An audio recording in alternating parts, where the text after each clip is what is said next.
त्रिगुणातीत ज्ञानावतार श्री साईं बाबा की महिमा का स्मरण करते हुए हम आज पुनर्जन्म की इस विलक्षण कथा में प्रवेश करते हैं।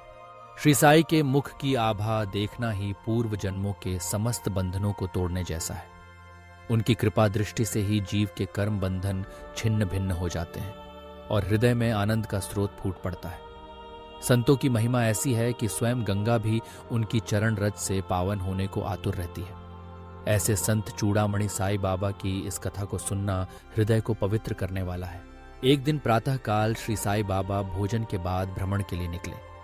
चलते चलते वे एक छोटी नदी के किनारे पहुंचे। वहां वे थकान से विश्राम करने लगे।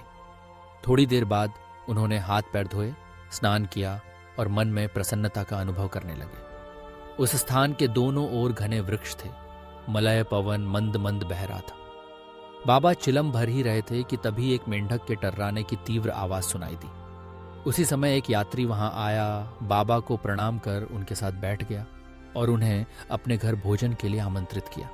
उसने बाबा की चिलम सुलगाई और पीने के लिए बढ़ाई। मेंढक की आवाज सुनकर यात्री उत्सुक हो उठा और बाबा से उसका रहस्य पूछने लगा।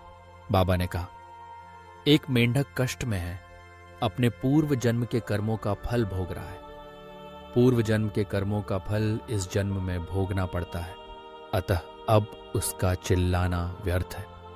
यात्री ने चिलम का कष लिया और घटनास्थल पर जाकर देखा कि सचमुच एक बड़े सर्प ने एक मेंढक को अपने मुंह में दबा रखा था। वह वापस आकर बाबा को बताने लगा कि कुछ देर में सर्प मेंढक को निगल जाएगा। बाबा ने कहा, नहीं, यह कभी नहीं हो सकता। मैं उसका संरक्षक पिता हूं और यहां उपस्थित हूं। देखो, मैं अभी उसकी रक्षा करता हूं। दोनों उस स्थान पर पहुंचे। यात्री डरने लगा और बाबा को आगे बढ़ने से रोकने की कोशिश करने लगा कि कहीं सर्प आक्रमण न कर दे। बाबा उसकी बात की परवाह करना न कर आगे बढ़े और दोनों से कहने लगे, अरे वीरभद्रप्पा, क्या तुम्हारे शत्रु को पर्याप्त फल नहीं मिल चुका है जो उसे मेंढक की और तुम्हें सर्प की योनि प्राप्त हुई है? अब तो अपना वैमनस्य छोड़ो, यही बड़ी लज्जाजनक बात है। अब ईर्ष्या को त्यागो और शांति से रहो। बाबा के शब्द सुनकर सर्प ने मेंढक को छोड़ दिया और शीघ्र ही नदी में चला गया। मेंढक भी कूदकर भाग गया और झाड़ियों में जा छिपा। यात्री आश्चर्यचकित था कि बाबा के शब्दों से सर्प ने मेंढक को क्यों छोड़ दिया। वीरभद्रप्पा और चैनबसाप्पा कौन थे? उनके वैमनस्य का कारण क्या था? इसी रहस्य को जानने के लिए वह बाबा के पास बैठ गया। बाबा ने उसे यह कथा सुनाई। बाबा ने बताया कि उनके निवास से कुछ मील दूर एक पवित्र स्थान था, जहां महादेव का जीर्ण शीर्ण मंदिर था। वहां के लोगों ने मंदिर के जीर्णोद्धार के लिए चंदा इकट्ठा किया। एक धनाढ्य व्यक्ति को कोषाध्यक्ष बनाया गया। वह व्यक्ति अत्यंत कंजूस था। उसने मरम्मत में बहुत कम धन खर्च किया, बाकी राशि स्वयं हड़प ली। उसकी पत्नी ने स्वप्न में भगवान शंकर के निर्देश पाए कि मंदिर पर कलश चढ़ाओ, जो भी खर्च करोगी उसका 100 गुना अधिक मिलेगा। लेकिन पति ने उसकी बातों की उपेक्षा की और स्वप्न को असत्य मान लिया। महादेव ने फिर सेठानी को स्वप्न में समझाया कि वह अपनी इच्छा से अपने पास से धन खर्च करे, पति की बातों पर ध्यान न दे। सेठानी ने अपने पिता के आभूषण बेचने का निश्चय किया, लेकिन कंजूस पति ने छल करके वे आभूषण कौड़ी मोल में खुद ही खरीद लिए और मंदिर के लिए बंजर भूमि दे दी।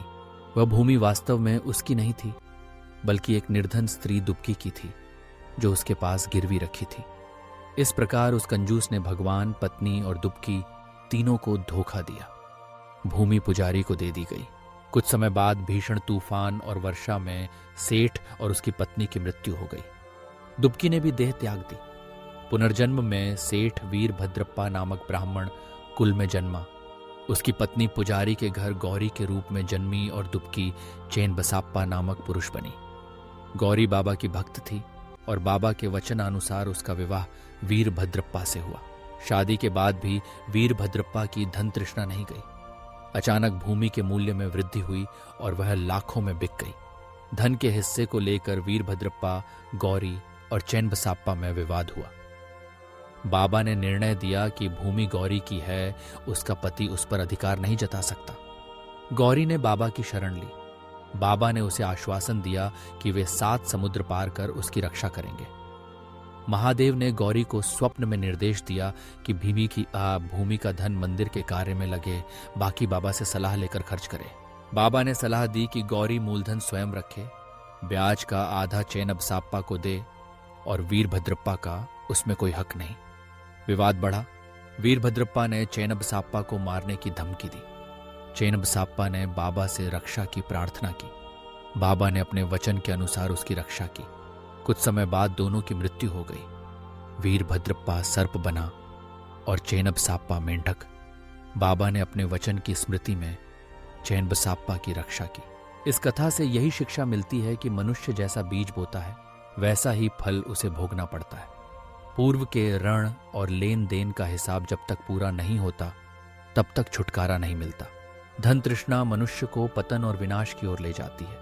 अंततः संकट के समय भगवान अपने भक्त की रक्षा के लिए दौड़ कर आते हैं। बाबा की कृपा से चैन बसाप्पा को मुक्ति मिली और कथा पूर्ण हुई। श्री साई बाबा की इस लीला में कर्म, पुनर्जन्म और उनके वचन की शक्ति का अद्भुत रहस्य छिपा है। जीवन में सच्ची भक्ति, निष्काम कर्म और संतों की शरण में ही कल्याण है।